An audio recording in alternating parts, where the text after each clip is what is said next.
So Michelle, we are huge Disney Cruise Line fans. Yeah. Yeah, we enjoy ourselves on a Disney cruise. We do it quite often. But, we consider ourselves experts. But then there's some people that are real experts. And we're lucky enough to bring one aboard with us today. He's a returning guest. He's been on the show before, knows Disney Cruise Line inside and out. Of course, we're talking about Chris from DCL CruisingDad.com, who's logged multiple sailings. And he's built like this really, really great, helpful resource for people who've are cruising maybe for the first time or maybe for the 15th time, right, Michelle? Yeah, that website is killer because it's also really easy to navigate and find what you're looking for and finding things you didn't know you needed to know for sure. Packed full of tips. Yeah. It's a great location. He was last with us on, actually, it was episode 355 for us.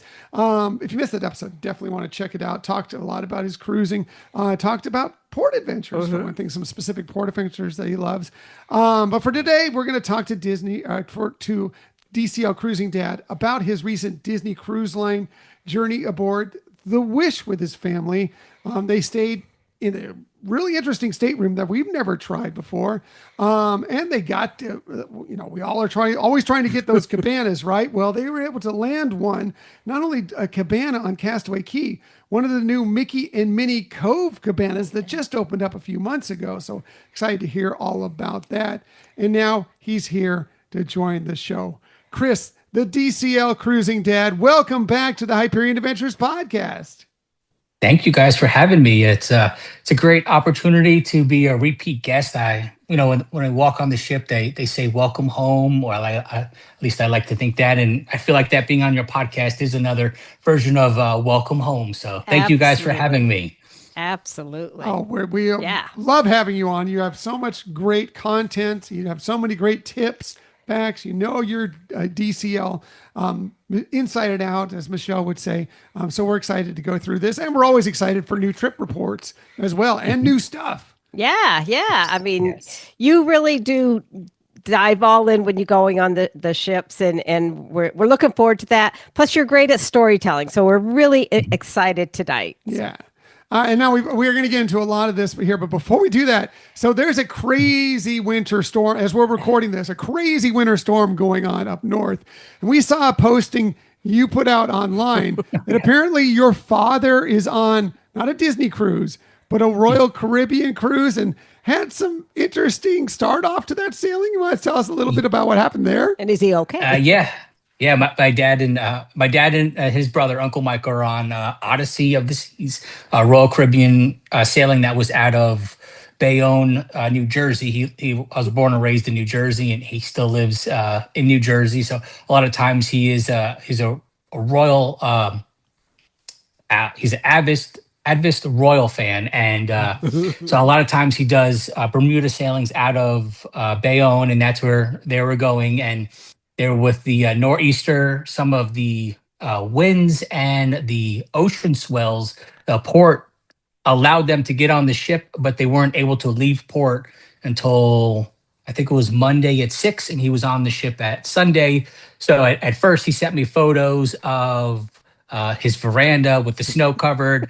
Then I got some more photos of the pool deck covered. And I asked, I was like, how is everything? He's like, well, nothing's really open because they haven't left port, but they do have a solarium on the back of the ship, basically an adult area that has pools and stuff like that him and Uncle Michael are able to enjoy. So they're doing well, but I just thought it was very comical seeing like snow shovels on the pool deck in with all the snow. So I was enjoying those. Yeah. You saw the picture. It looked like, okay, is this an Arctic cruise or an Arctic Circle cruise or whatever? No. Or is he saying he's on a cruise and that's his porch? Yeah.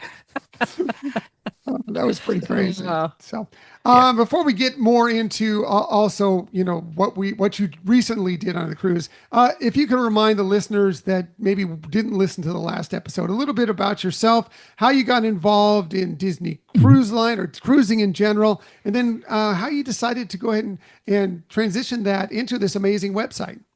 Yeah, absolutely.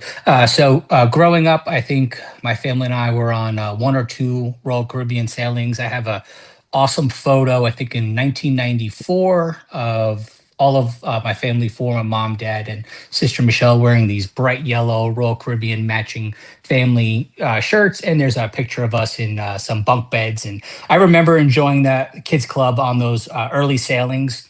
And then early on, my wife Sarah and my son Michael, when my wife worked for an IT company for a annual bonus, they brought us on a 3 night sailing of the Disney Dream, where that was kind of where I got my first introduction to Disney Cruise Line. A couple years later, my daughter was born, and we did our first sailing on second sailing on the Magic, going to Key West, and I think that is where we officially got bit by the DCL cruising bug. I have amazing family photos of my daughter dancing in the atrium, Jake never wanting to leave the kids club, Palo dinner with my wife and our family, and we've kind of just really enjoyed cruising since then. We've found our niche where, based on the kids' school schedule, President's Day in February, they're off. So it's a perfect time for a quick 3 night sailing getaway. Same thing with Labor Day in August/September. And then we look to doing a longer cruise in the summer. In I think it was around in October of 2022, when we were about to go on our first Wish sailing. My wife saw how much I enjoyed answering questions on Facebook and all the notes that I've had from the sailings between that first one. This one, she recommended starting a website, which had some growing pains at first, but I really launched it on a new platform in March 1st of 2023, and haven't looked back since then.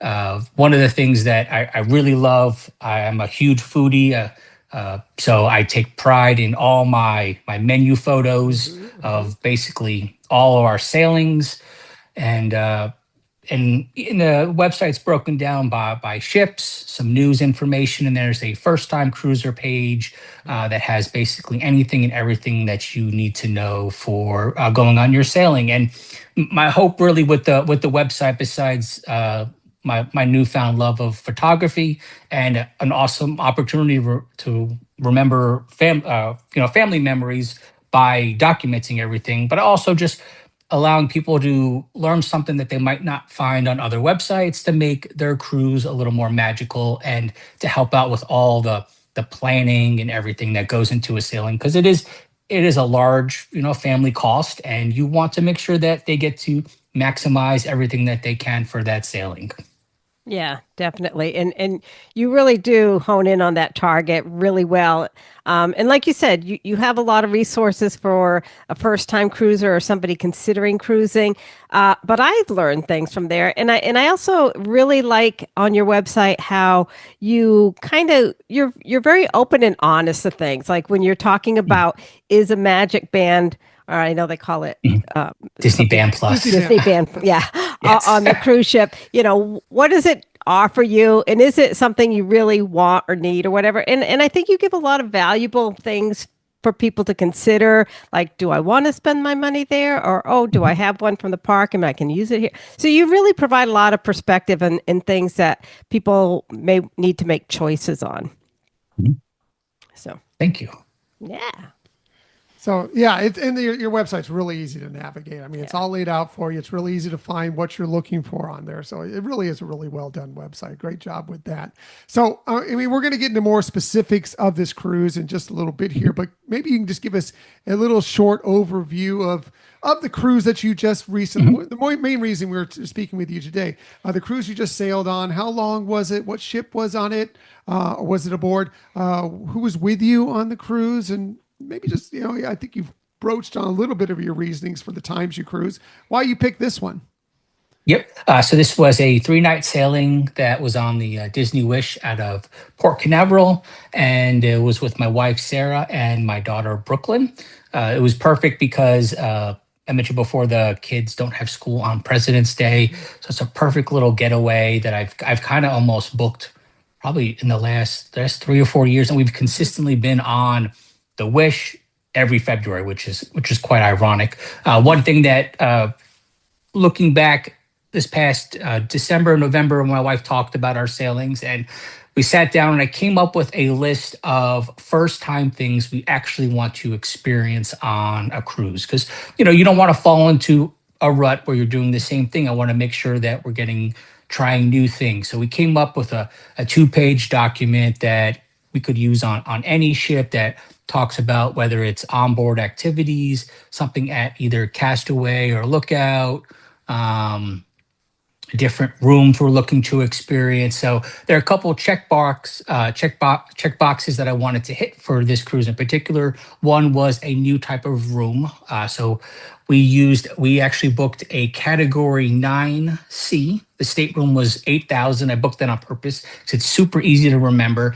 And it faces right out front of the ship, the same view that the captain from the bridge is going to see. It has a slanted porthole, which the way to describe that is if you were in a submarine and you have that bubble type of window when you kind of poke your head through and you can kind of see, that's exactly how this slanted porthole was.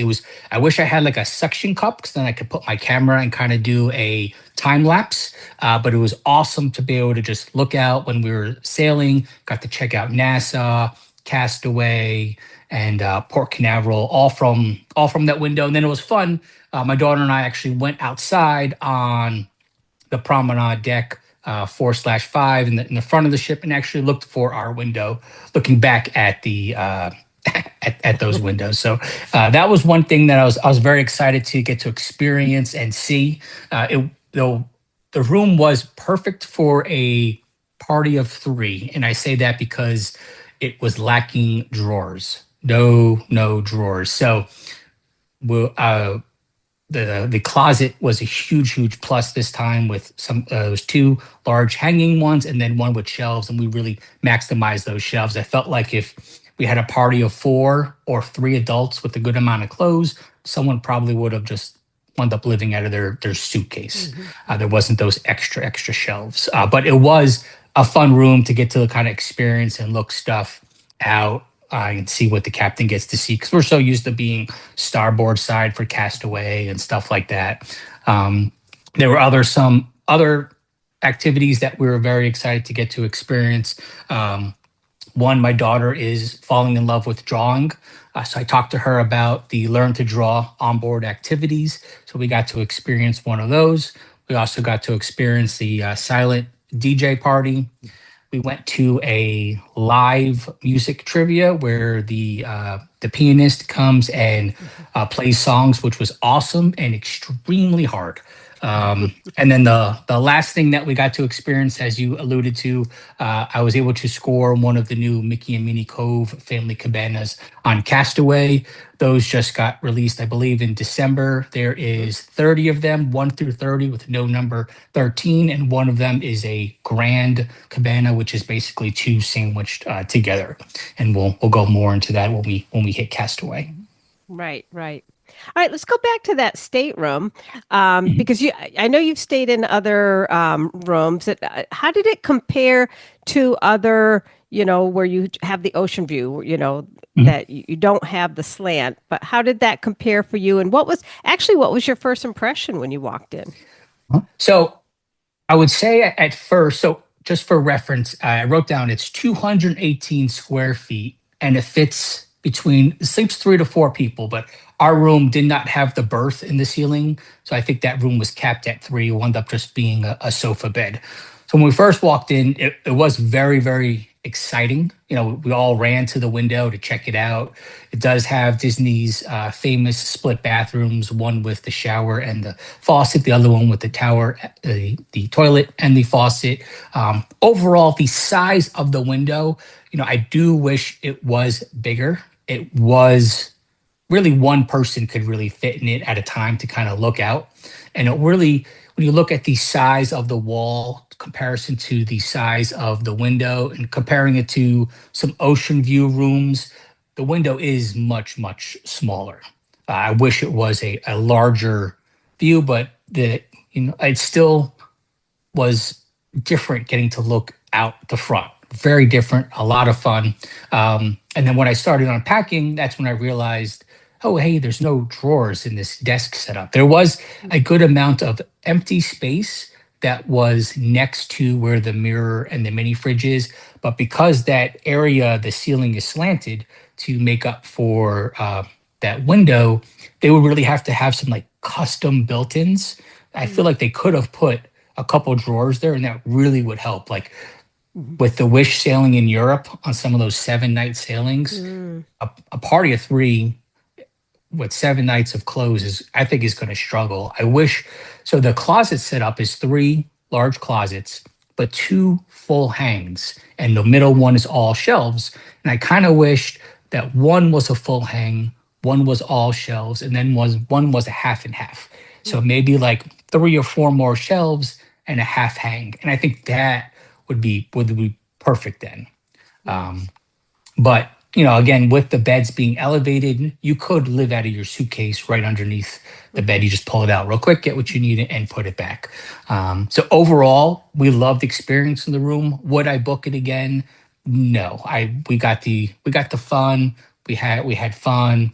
Got to experience seeing new sailaways and stuff like that. But I think overall, I did wish I had a little more storage, a little more space. And the other thing was, so the wall where your TV is perfect for the bed and horrible for the sofa. So my daughter can never watch any Disney shows on the sofa. She'd have to be in the bed. So that's another downfall of the room. But it was Princess and the Frog themed. So we had a beautiful background of that, and then a nice picture of Tiana above the sofa bed. Nice. I'm curious. You mentioned, the slanted ceiling and obviously, less drawer space. But did it feel small to you because of that? Did it feel, and you said the smaller window too, did it feel like a smaller cabin, or did the extra space there that make up for that and make it feel like a normal size cabin? So I felt like the square footage on the floor area felt normal because I could put some of our like Brooklyn's suitcase with some of her little toys and stuff like that underneath where the slanted is, so you could still use that space, but you couldn't actually be in that space, if you get what I'm saying. So the square footage on the floor felt great, but overall I could tell it was a little smaller. Being that far forward, because I mean, you are Mhm. right in forward, like you said, it's what the captain sees. Yep. How was it? Did you notice anything in terms of motion issues that were either accentuated because you're up there or different from other times you've sailed? Yeah, that's a great question. So when we were docking and you would feel the side to side motors, that's when you would feel the vibration.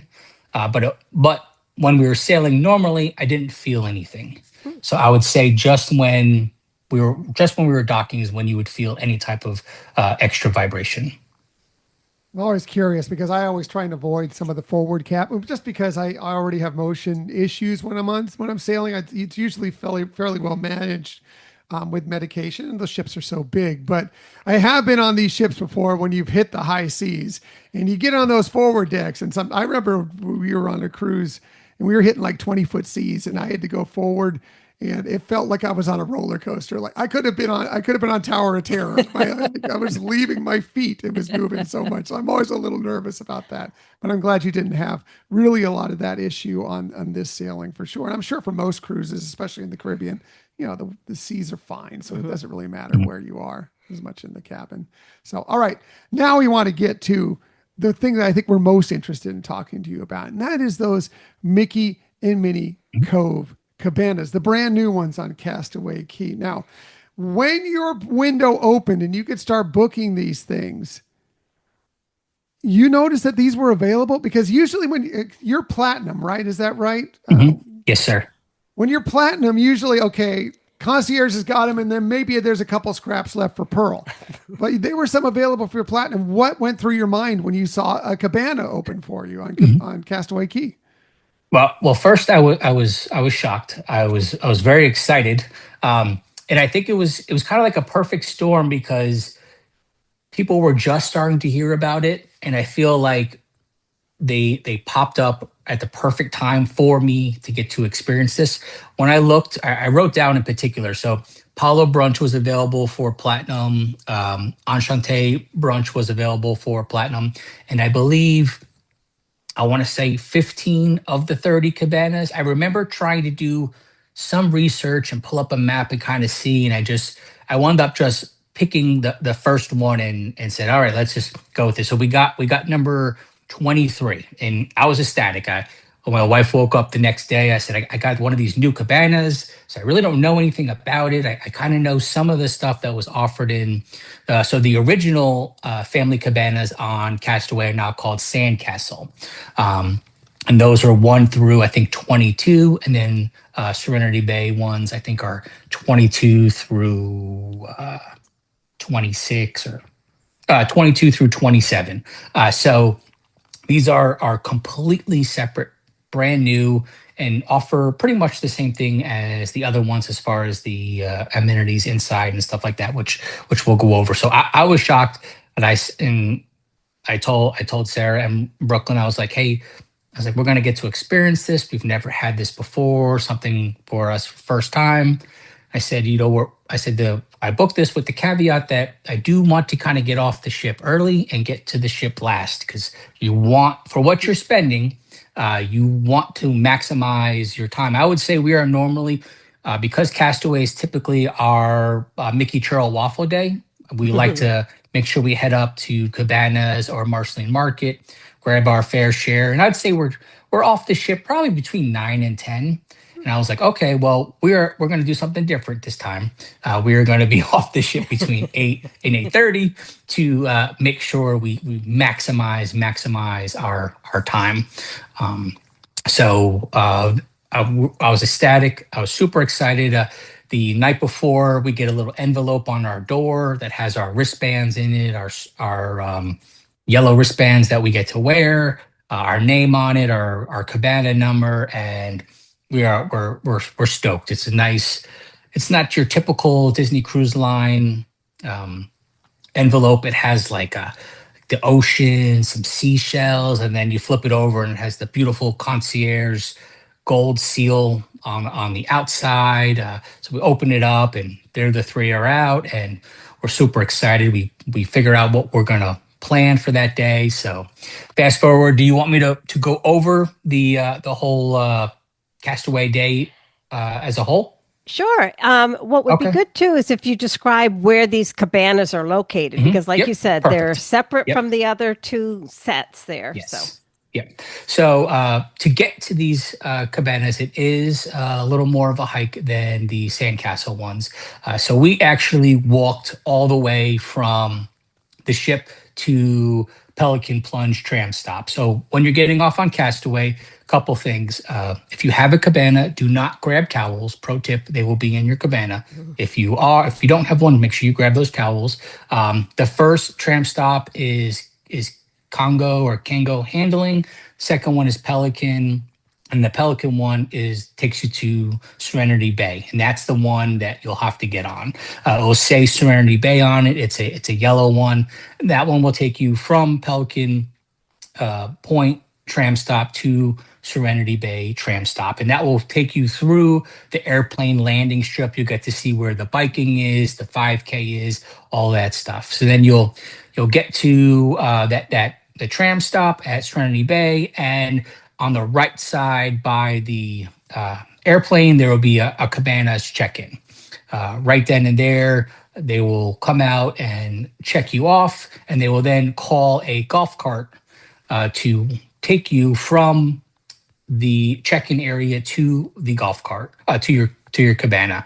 Um, so basically, if you're when you're in the cul-de-sac there where the tram stop is, if you're looking straight and to the right, which is straight as the ocean, all that is still Serenity Bay.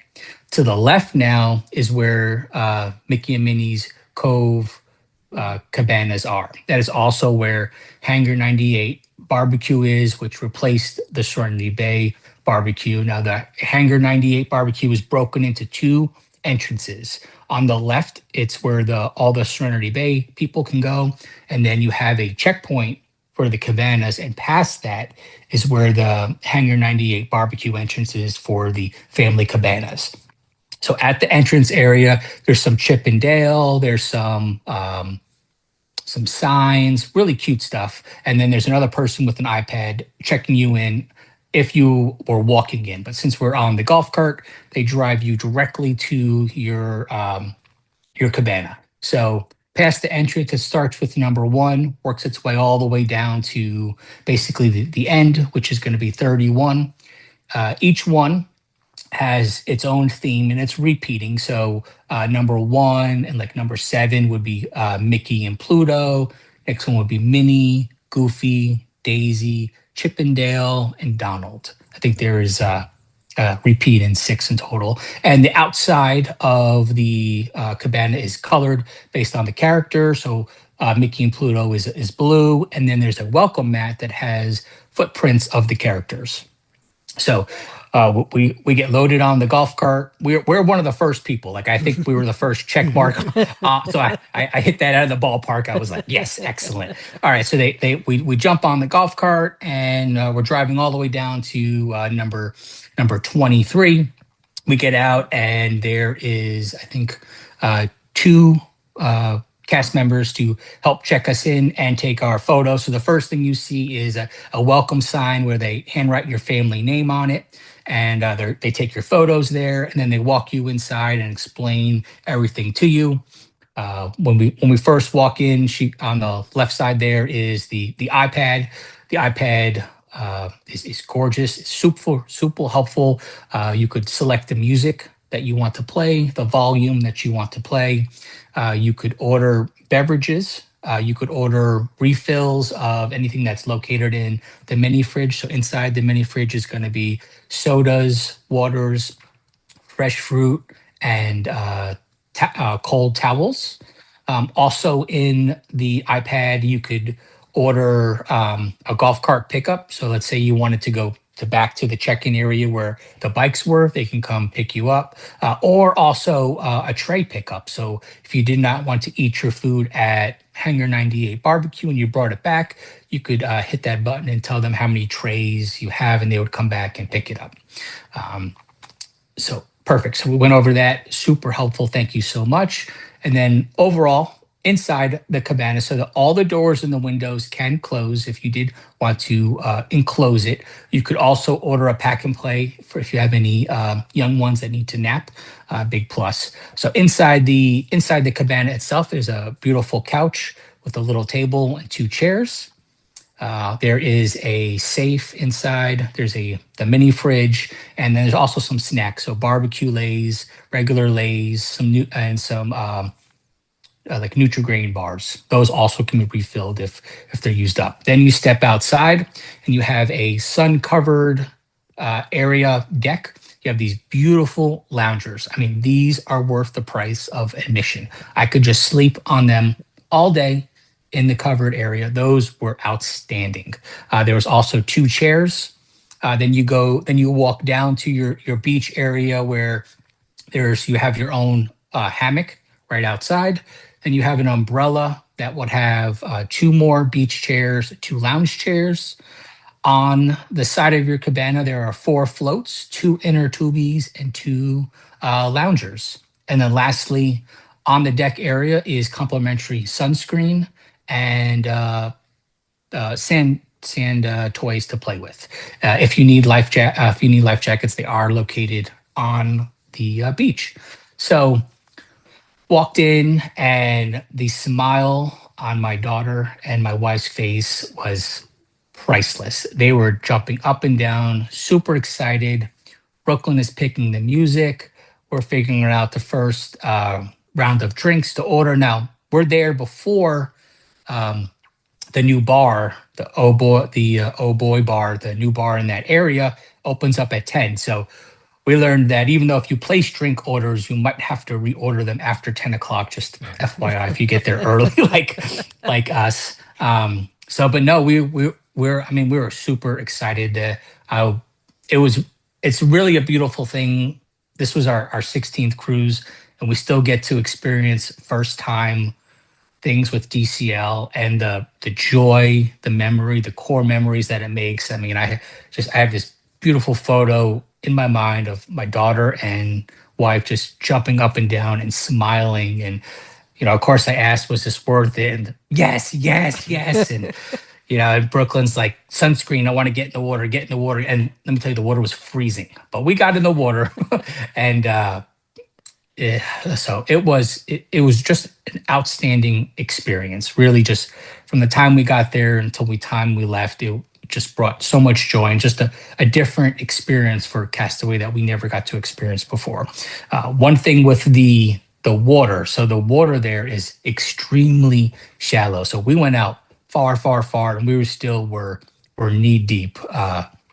Only at most. So it was kind of good to have the floats because then you got to just float around versus actually swim. And just for your listeners, so when you start with the smaller numbers of the cabanas, 1, and you go higher through 31, the distance between the cabana and the water, the lower the number, so like 7, 1, 2, 3, the distance is actually much smaller versus where we were at. Had number 23. We were kind of like I'd call it like a cul-de-sac area. So the distance between us and the water was much further than some of those earlier cabanas. So if you have kids and let's say you had a choice, you're going concierge and you're like, my kids are absolutely going to want to play in the sand in the front, then I'd pick a higher number versus a lower number. Also for reference, the cabana restrooms are right next to number 16. And that's where the bar is also. So if that is a priority, and you kind of know where to pick your food. If the food is the priority, then number 1, 2, and 3 is right next to the food. So you can kind of pick and choose, especially if you're doing concierge. You could list a couple different number options that would work best for you. Now we do share the ocean with the Serenity Bay guests, but I never felt like we really interacted with them. There was enough distance in between where their beach was and our beach was to, or we never felt like the kids would interfere with the adult only area or anything like that. So that was an experience, and you also got to see a beautiful view. You could see the ship from your cabana when you're outside looking out front. So I have some beautiful photos just long distance away, and you get to still see the beautiful Wish in the horizon. So overall, it was an amazing day. You definitely want to stay there as long as possible. With I think our 4:30 all aboard time, they would kindly ask you to start packing up. I think around 3:15, 3:30 is when they came around to kind of collect the towels and get you a golf cart pickup to take you to the tram. Wow. So you mentioned obviously this time of year the water can be colder than you'd expect, but that's just the way it is here. Even here in the Bahamas and around Florida, I think the water can be colder. But the beach in general, like I know you said that it could be shallow, but there's also lengthier in some areas to get from your cabana to the actual water. How did you feel the beach was for those cabanas in general as compared to some of the other beaches around Castaway Cay? I didn't think it was any rockier or anything like that. I didn't have any water shoes. I felt comfortable walking the whole time barefoot. Brooklyn was the same way, so I didn't feel it was any rockier. I do wish it was deeper so that we could swim. But other than that, I felt the beach was awesome. It was great sand to walk around in. Overall, it reminded me of the other side of the island. I didn't think it was anything different. I might have felt different if I had a lower number where there really wasn't that gap, but because I was in an area where there was a good amount of sand, we were able to enjoy it. That's where our loungers were. I felt like it was a perfect mix. Like in fact, in the future, I probably would pick one. I'd pick a different one for theming, but I would pick one probably in that area exactly. I liked that area. Now, one thing that we did learn if we book the cabana again is I think we would, because you are quite a ways from everything else, kind of the same way it is on Lookout, where your family cabanas, it's going to take a little bit to get somewhere else. So, we did not do any shopping. We did not eat at cookies or anything like that. We did walk, but we spent that time in that area. So what I'm getting at is it was perfect for us because we've already experienced the island. If this was your first time going, if you're okay knowing either A, you're going to have to prioritize because the length of time to get somewhere else on the island, or you want that privacy, you want that to be extremely secluded, this is perfect for you. But if you're like, oh, I want to drop my kid off at Scuttle's Cove, or I want to go to Pelican Plunge, or I want to go play in some of the jungle gyms in the family beach, there's going to be a good amount of time, whether you're walking or taking the tram, instead of laying in your cabana. So my wife, my daughter, we discussed that if we were to do this again, what we actually would do is we would actually go to Cookies or Cookies 1 or Cookies 2 to eat lunch, explore that part of the island, go see the shops, go on the water slides if we want, anything like that, and then come back to the cabanas. And the other thing that we recommended that we would do is we actually would change our dining from main or first dining to second dining so that we really don't feel like we're rushed to get off the island. It is quite hard to get back at 4:30, and then you have dinner right around the corner. So those are a couple things that we learned from this experience, that if we're blessed again to grab another cabana, this is what we would do different. Because we did miss, I miss seeing the merchandise.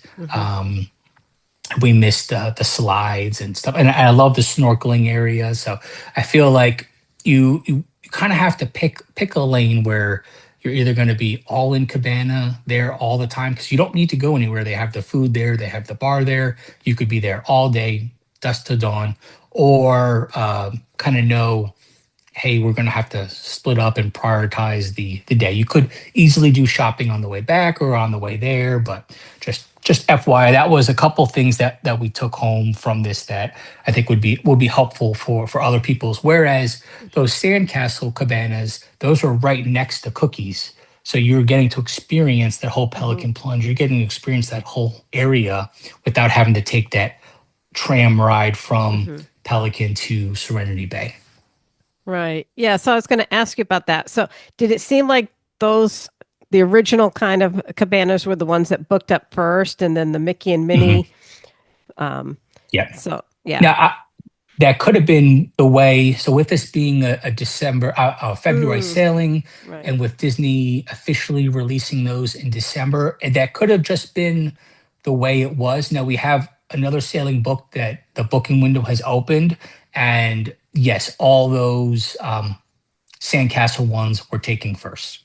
And I think that's personally smart. If you are concierge, and let's say you are planning to go after a cabana, that's what you want, because that's why you booked concierge, and then I think the sandcastle one is what I would pick, because you're right there. You're getting the cabana, and you're getting to experience the whole part of the island without having taking a tram. You're kind of getting the best of both worlds. The only thing you're really missing is the food options at Hangar 98 Barbecue are a little different than at Cookies. So at Hangar 98, there was a steak that was always at Serenity Bay's adult place to eat, and then there was also like a seafood paella now, kind of like what Lookout has to offer. They brought a little some of that, and also French fries.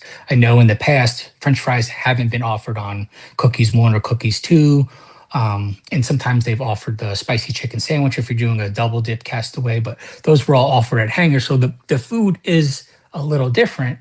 But if that is not something that's a priority, then I think the sandcastle ones is the ones to book, that's going to have the best of both worlds. You could experience the family beach, have your cabana, go shopping, go to Cookies.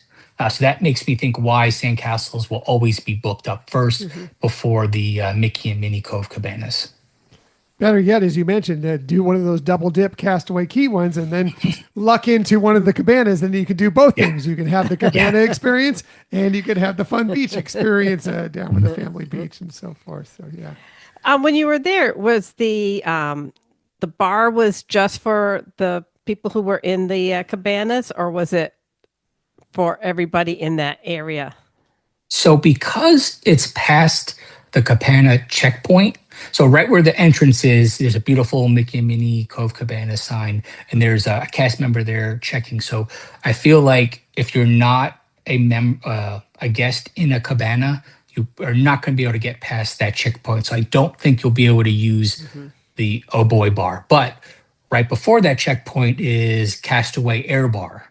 And that's the bar that all the guests at Serenity Bay could use. So I got a feeling that that bar is just going to be the for cabanas and when you're ordering stuff, and then it's going to go right to the bar. And that bar was completely dead. When I went at 10 o'clock to get our drinks, there was no one in sight, and that gentleman wanted to talk for a very long time. So we talked, and he was very excited to have somebody come, because I have a feeling a lot of people will just order from the cabanas and maybe not have that interaction with the cast member there. So it was nice to get to chat and get to look at how it was decorated and stuff like that. I got plenty of photos, and the bathrooms with them being brand new. I grabbed a couple of photos of those because everyone's always curious what bathrooms look like. So all that stuff is going to be up on the website in the next month or so. Nice. Can't wait to check that out for ourselves. Yeah. For sure. So if an adult couldn't get a cabana on Serenity Bay, is this a great alternative for them then? Yeah, absolutely. The only caveat is, so you're paying per person. So the Serenity Bay cabanas are at a cheaper price point.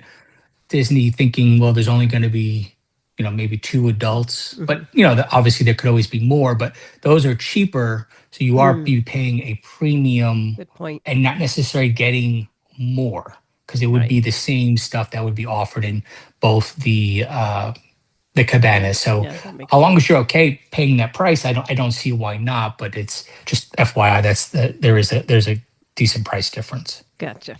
Bottom line, and I think we've read this already from what you're saying, if the opportunity arose for you again on a future cruise, would you book one of these cabanas again? Yes. Yes, I would.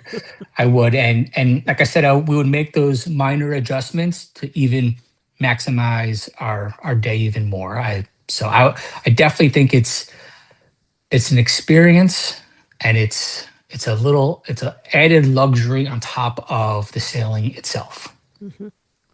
Nice. That's exciting. Yeah. One thing I forgot, and you just mentioned about the bathrooms. How do the bathrooms compare, like, to the ones at the general public area when you first come in, especially? What is your comparison? These are brand spanking new. So they're all. I would say if you've been to Lookout, and everyone loves the bathrooms at Lookout, that's kind of what these are like. They're brand new, and they're obviously not used very much, and they're just for our cabana guests. So they're very nice. Nice. That may be worth the price right there. I know. Love the bathrooms that Lookout. It's a Castaway. They're fine. They suit the purpose, but that'd be great. Yeah. Well, and I like how you mentioned early on that you could close your cabana off. So, like, if you wanted to change out of your swimwear before going to the ship or whatever, you wouldn't necessarily have to do that in a bathroom stall. You could do it there then, right? Yeah, there is in the corner. There is a long, like, shower curtain that you could technically get changed into. I feel like if you had a young one that was napping, then you could really close the windows, close the doors, or let's say you had a bad rainstorm come in. That's the scenario where maybe you would close everything up. But yeah, there is definitely a little changing area right in the corner. Nice. So, oh man, I'm excited. I hope we have some booking windows opening up. Come on, please have some of these cabanas available. We really want to try one at some point. Not quite Pearl yet, so it's pretty unlikely that this time. Maybe when we get to Pearl. So let's go back to the ship, the Wish. So the Wish, let's be honest. Okay, there are some strong opinions about the Wish. Some people really like it. Some people, it's just not exactly their cup of tea. But you've been on the Wish several times, and I'm curious at how you feel the Wish is, maybe from the first time you sailed aboard her to now. Has anything changed with it? Is the flow any different? What do you feel? What are your feelings on the Disney Wish? Yep. So I feel like she, not necessarily is showing her age, but she is definitely getting ready for a nice dry dock, which will happen next summer in Europe. Some of the carpets definitely need a little TLC. Um, in the past, I've noticed some not on the funnel vision screen, but the screens below. Some of them just not working. But they take immaculate care of the ships all the time. But I can only imagine 5 years straight of 3 and 4 night sailings, that massive amount of turnover and guests, and it definitely does take some wear and tear. But I mean, she is just as beautiful when you walk into the grand hall. How stunning it looks, the theming, all the little intricacies that the Wish offers. I feel is still very special, and especially near and dear to our heart. I think this was maybe one of our sixth or seventh time on the Wish. We've done a couple back to backs. My son Jake is huge into basketball, so the Hero Zone with the indoor basketball court. I mean, he's there all the time, and we go on the fantasy and the dream, and he's like, "I'm dying on these basketball courts. They're out in the sun, and you're in the Caribbean." I'm like, "Sorry, buddy." So yeah, it's a huge benefit, that indoors hero zone. But overall, I still love being on that ship. 1923 is such a excellent dining experience. Disney Sees the Adventure, the first night Broadway show, the pirate parlay, the rock music. There are some things that the Wish class brought to Disney Cruise Line that really set the bar. I mean, the most the one of the best things is the pool deck food. I mean, the barbecue, Donald's Cantinas, the fresh made pizza, Minnie's ice cream. So it is, and Mickey's barbecue. Like the pool deck food. My only complaints with it is that I wish it was open later. Like it makes it sad when it closes at 5 o'clock. I can't get any extra snacks later on in the night. But that food is just outstanding, and that really helps draw the crowd away from Marceline Market. When we first sailed on the Wish, I remember the lines for the burgers would not be very long. They would be making them and then put them in the heating stuff. And I'd say probably maybe 3 or 4 sailings ago on the Wish, they started just making them fresh. And those burgers are absolutely killer. Goofy's Grill on pool deck, those fresh made burgers are outstanding. Nice, nice. I know you've gotten to be on the newer ships that are in the same category as the Wish. Mhm. How do you feel the Wish compares to those? Do you feel that there's still something very charming and unique about the Wish? Do you feel the other ones have learned some things done differently because of people's maybe response about the Wish? Yeah, absolutely. So we were on the Treasure back in March of last year, and just for reference, I would say Treasure is my second favorite ship. That second that 7 night sailing was amazing. The Sage and Coriander, the storytellers, really roped you into being so involved with some of the onboard activities, whether it was the retelling of the Aladdin, some of the stuff that they would do in the Grand Hall. I felt like I've never been that close to an entertainment cast before. I remember doing the Jungle Cruise in the atrium. Brooke and I were in one of those imaginary boats going through the Jungle Cruise. The theming on the Treasure, the colors, I really love the dark blues, the dark greens on the Treasure. So I do think that they definitely learned something from the Wish. There's two things with the Wish, with her being built during COVID. Some of the supplies were not done, and then they were not. Maybe it wasn't organized on there, where a lot of it was done via Zoom call. So, when the Treasure was launched, I mean, she was hitting it out of the park. And now with the Destiny, we haven't had a chance to sail on her yet. But what I'm hearing with the meet and greet, meet and plays, there is so much being offered now on these Wish class ships that I'm excited to see what they have in store for her dry dock, to kind of circle back to what they've learned on the Treasure, the Destiny, to kind of bring to her to get to experience. I've from our first time sailing on her in October of 2022, we were part of, still, I think, the maiden entertainment crew, and I remember the the violinists in Arendelle were outstanding. I regret I don't have that recorded, because I remember at the end I just wanted to stand up, cheer. I was like, this was amazing. And they're still able to do that. It was beautiful. At this time, the I felt like the Frozen characters actually did less of the singing and more of the violinist, and I think she plays a little piccolo, like a little mini guitar, and she did all the singing, and it was outstanding. So uh, I think there are things that they'll be able to learn from the other two ships and bring to the Wish class. I would love to see more of the storytelling in the Wish class, but at the same time, with a 3 and 4 night, there's only so much you could do. Um, but there are technically two storytellers on the Wish class that I hope they do bring some special things. But the theming is really what sets them all apart. You have that Cinderella enchantment type of feeling when you're on the Wish. Nice. Yeah. Definitely. I'm excited. I mean, we've sailed aboard the Wish, and we liked her fine.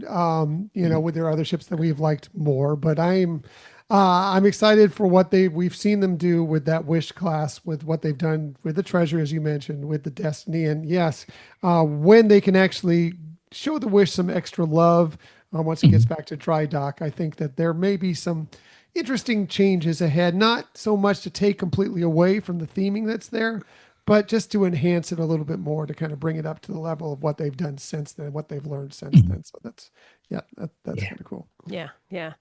Um, so kind of going towards what you had mentioned, that each year, during this holiday, long weekend is when you go. And I know for some people they have concerns at traveling certain times of the year, and they may worry about cooler weather.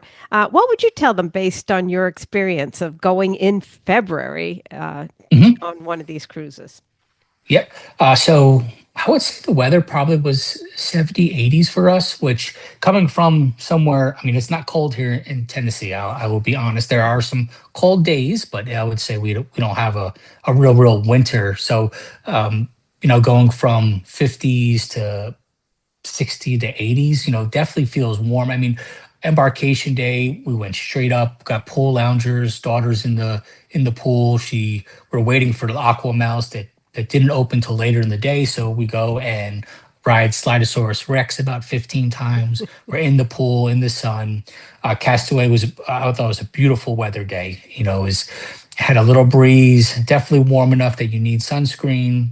Water was a little cold, but that was what I expected. So I feel like it's the perfect time because then you look back and go, okay, well, I want to go sailing in July, and then you're sitting with like 100 weather days that it's like, wow, this is really warm in the Caribbean, and that's when people show up to dinner lobster completely. Hmm. They like put it, Yeah. they put sunscreen on, but when they left the room and then they just forgot to reapply it, and they're like, oh wow, and you're like, yep.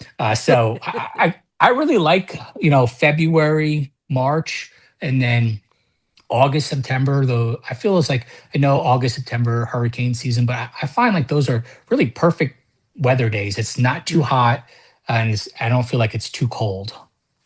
Hmm. Nice. Yeah, February, March. I find the weather when we've sailed and during those months to be wonderful.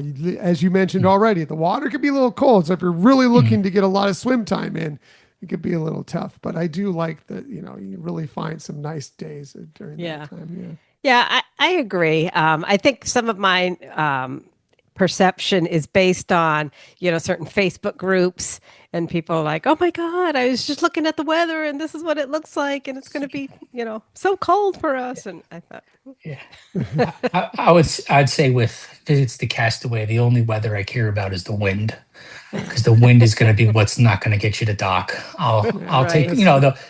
it could rain in Hmm. 5 minutes. The rainstorm is gone, but that wind, if you can't dock, that's the most important weather for Yeah. for your Castaway day. Yeah, we've run into that in the past. Yeah. Where we've Yeah. tried three or Yeah, four times, and Yeah. nope, we're just gonna have welcome to Sea Day. yeah. That's all right. That's all right. Yeah. Yeah. So yeah, really, really cool, really great experiences. Just curious about a couple things as we begin to wrap things Mhm. up here. Like, your website is so great with knowledge. Wondering If you had one thing you would tell like first time cruisers that have never sailed aboard Disney Cruise Line or maybe even cruise in general, is there just one thing you would tell them to kind of get them prepped for that experience? Yeah. So, one thing that I really harp on is with the app itself. I find that FOMO is so high on these cruises. You want to get to experience everything. So, in the app, there is the opportunity to heart stuff. And when you heart those, they will send you, if the notifications are turned on your phone, they will send you a notification about 15 minutes before that starts. And that then allows you to contemplate what I'm doing now versus what I can do and make that choice. Or um, send off, your daughter and your wife to go experience something, and you and your son go do something else, or so it allows you to prioritize on the fly. So what I do is in the morning we get a coffee carafe delivered to the room. I'm drinking my coffee and I'm hearting everything that I think my wife likes, my daughter likes, my son likes, and I like. And throughout the day I am periodically looking at my phone and checking to see what is offered and saying, hey, do you want to go do this? Nope. We want to go to the pool. Okay, no problem. We want to do this? Nope. We want to do this. So I feel like there's so much offered that people get overwhelmed. You feel like you have to do everything. So prioritizing your day with those hearts really allows you to maximize your day. And the other thing with cruising is it's your own adventure. So what you want to do, what grandma and grandpa want to do, what the kids want to do, what you and your significant other want to do, everyone gets to experience what they want to do on the sailing. That's why I love calling it choose your own adventure. So I think the heart stuff is really what's most important, because then if you feel like you've maximized what you wanted to do each day, then you book that placeholder and you're going on your next cruise. Versus, oh, I wish I did this, I wish I did that, I wish I'd have known about this. There's no wishes. There's just, hey, when are we going on our next cruise, mom and dad? Exactly. Perfect. Exactly. Considering you've been on the Wish a lot of times, was there something this cruise that really surprised you this time? Yeah. So as I mentioned before, my daughter was getting big into drawing, so I've never done one of those learn to draw. So we went down to the Bayou, which is that open bar lounge, and we did Goofy. Now I've learned now that Goofy is an extremely hard character to draw compared to some of the other Fab Five. So when we got there, paper and pencil was offered, very small pencils, which also makes it a little hard to draw. There's a big screen that has six silhouettes of Goofy in different stages, and then there is a animator that has recorded this that plays on the screens. So you go through a process that I felt like it was paced extremely well. You learned a lot, but I wished that the cast member maybe would be able to come around and give you tips and tricks. Like there was some type of interaction where previously, before the tapings, I believe everything was done live. So that's my only caveat. But my daughter and I had a lot of fun. I thought the video was really easy to watch and take in. Like I said, it was at a really good pace. The second thing we got to experience for the first time was a silent DJ party, and that was in Luna, which is the two-floor big stage atrium area. So everyone gets their set of headphones. There's three or four different channels that you could listen to and dance to. But the caveat is all the tables and chairs are still there. You can't go up on stage and dance. So the dancing area is either around the tables where you're standing, or basically in between the stage and those first row of chairs and tables. Like they don't clear it out where like on the dream and the fantasy where you have the tube and evolution, you have that big area that was really missing in this. I almost wish that they would move it to the grand hall and just have a big silent DJ dance party there. That would be awesome. But that was a lot of fun. That was the first time we got to experience that. And then the last thing that I had on my to-do list, I really wanted that I'll talk about here is so on the Wish class of ships, there's a previous Walt Disney Imagineer named Nicholas Smith. He is a artist activist out of Los Angeles, and he has some bestsellers. And he was Disney asked for him to make some paintings for the Wish class ship. So on the Treasure, there's a beautiful photo of Jasmine in the bazaar. On the Destiny, there's a Wakanda photo, but on the Wish, there's a photo called Cindy's. And what that is basically a photo of different princesses all helping each other to getting to a goal. They're all helping each other out. They're all different sizes, shapes, and you just beautiful, beautiful painting. It's in the aft between decks 3 and 4. And I wanted a photo of my wife, Sarah, and my daughter, Brooklyn, there. And I got some beautiful photos of it. And that is now my desktop at work. Just two powerful women in my life. And I wanted that photo to remember. So that was my big to-do list. So dads out there, ones out there that have, this is a really amazing photo. Again, deck 3 to 4 aft. It's on the stairs. Get some good photos there. It's an amazing photo opportunity that is not like highly advertised, but the posting has a lot of meanings. It's called Cindy's. And again, that artist is called Nicholas Smith. So that was one thing I had number one on my to-do list. I think we grabbed it when we were heading to Worlds of Marvel because all those restaurants are in the back of the ship. So that's a definite do not miss. That's awesome. That's so great. I'm so sweet. glad you got to Yeah. experience it and get that cool picture. Yeah. Yeah.